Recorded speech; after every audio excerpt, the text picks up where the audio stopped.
courts would be sympathetic to their interests or that fairness would be the issue. 2 years after the Dred Scott case, an abolitionist named John Brown organized a plot to free Southern slaves through armed intervention.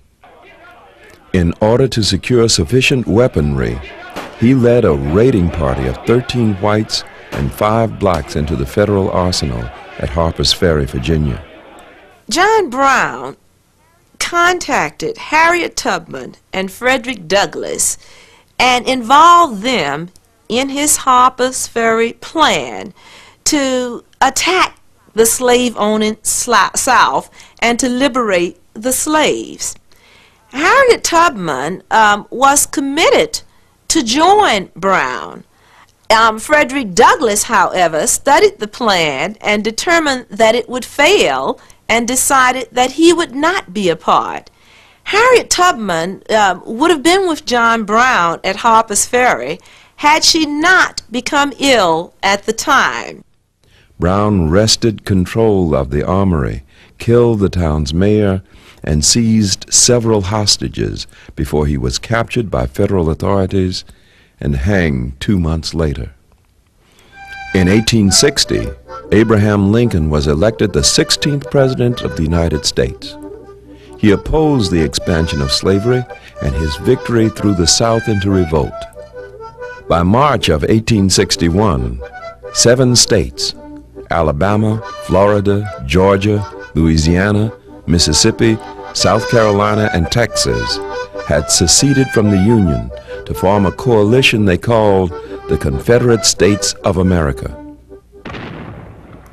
The Civil War began 1 month later when Confederate gunfire sounded over the federal stronghold of Fort Sumter in South Carolina.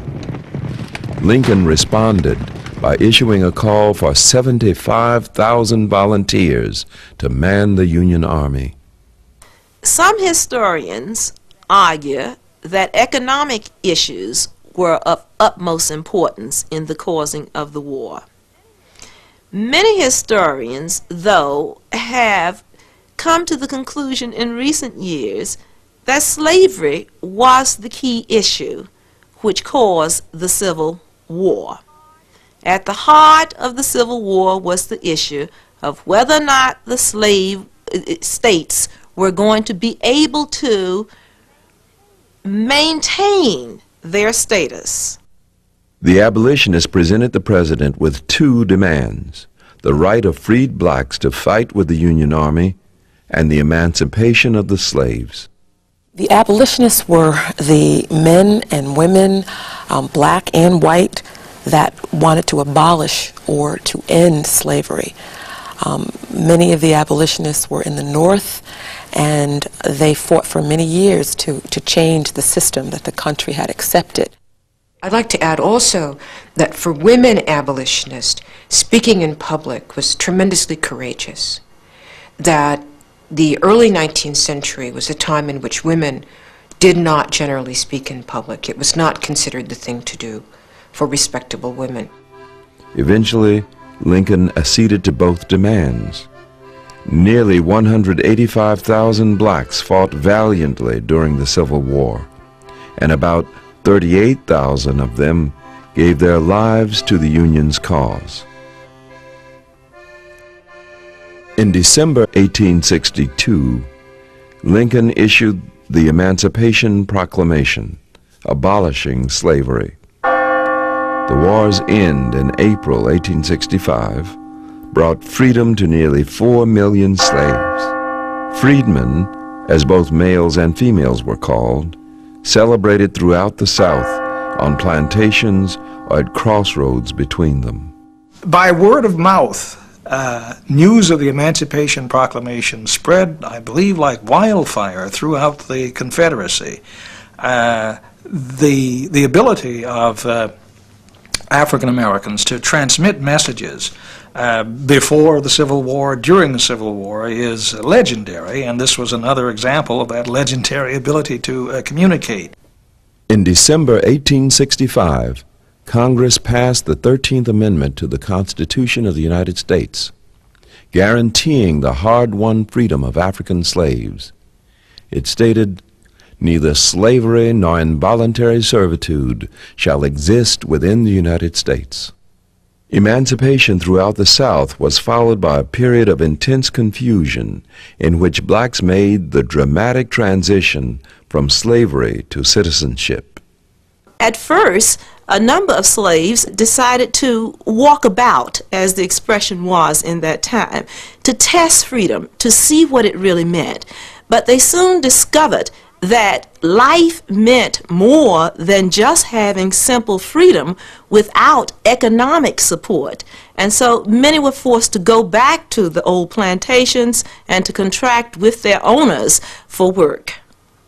In 1867, Congress, fed up with the pussyfooting of the president, who was then Andrew Johnson, a slaveholder from Tennessee, and a man who had been Lincoln's vice president and who ascended to the office with the assassination of President Lincoln, passed the first Reconstruction Act in March of that year.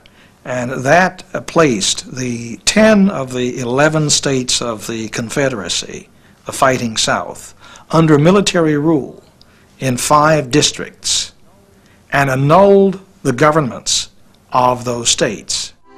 This Reconstruction ushered in an era of reform, but did not alter the economic disparity between the former slaves and their masters. The South complied with the dictates of Reconstruction only because the military now occupied their territory, enforcing the new laws. As part of this revolutionary pattern in the South, Congress extended the right to vote to all free men, thus granting formerly unheard of power to the blacks. This new block of black voters, without a corresponding economic foundation, only increased the ability of the Republican Party to maintain temporary control of the United States. After the Reconstruction, government failed and the Northern soldiers were pulled out of the South. Violence increased in the South. Groups like the Ku Klux Klan were attempting to take away the rights that had been gained by African Americans. One of the things that I think young people today should be aware of is the range of extremely important contributions that African Americans have made to American society over the years, and that they've been able to make these contributions in the face of overwhelming odds. They have fought for rights which had been denied them, and which we now have available to us, and which quite often, quite frequently, we abuse, we don't take full advantage of. The Civil War destroyed the institution of slavery, but it did not end the racism of white Southerners who wanted their former slaves to retain their inferior status. Discrimination against Americans of African descent would continue. Like Tubman and Douglas before them, new leaders would be called forward by African Americans to guide their fight for freedom.